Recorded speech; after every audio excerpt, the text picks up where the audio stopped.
Poštovani dragi roditelji, ovim putem želim da se zahvalim u ime ratnih vojnih veterana Republike Srbije svima vama i vašoj dečici koji ste naprosto rame uz rame nama pružili veliku podršku i čast nam je bila pre svega da prisustvujemo 2.4. na Svjetski dan borbe protiv autizma i dece sa posebnim potrebama.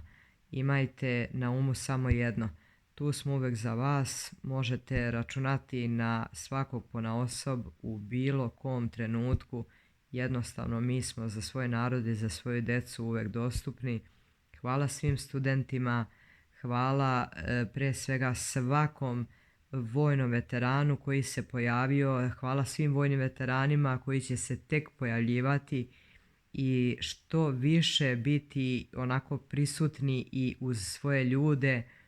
Delite ono što je besplatno, a to su zagrljaj, osmeh, delite pružene ruke između sebe, umrežavajte se na takav način da postanemo neko ko je živeo u onom fabričkom podešavanju kada nije bilo sramota ni voleti, ni poštovati, ni reći dobar dan, ni reći hvala, ni pružiti ruku starijem, da jednostavno budemo nešto na šta smo nažalost onako počeli da zanemarujemo sami sebe, pa onda samim time i sve te navike u zadnje vreme. Veliko i posebno hvala želim ovim putem da iskažem i našoj Dijani Hrka, našoj majci i velikom borcu.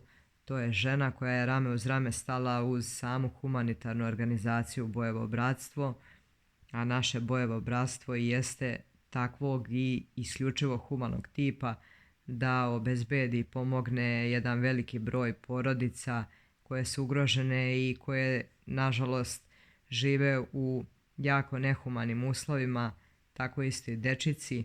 Nastojimo ka tome da im što više pomognemo i da naravno nas što više bude da bismo što upečatljiviji i uverljiviji bili i da naša dela se vide kroz naš rad, a ne kroz priču. To je nešto o čemu mi nastojimo.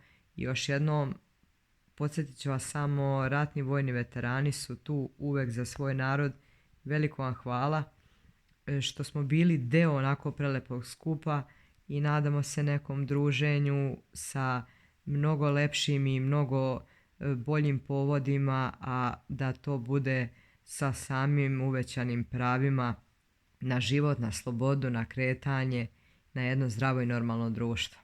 Imate svu našu podršku, pratite nas, budite uz nas. Znači, vaši vojni veterani vas nikada neće izdati. S poštovanjem.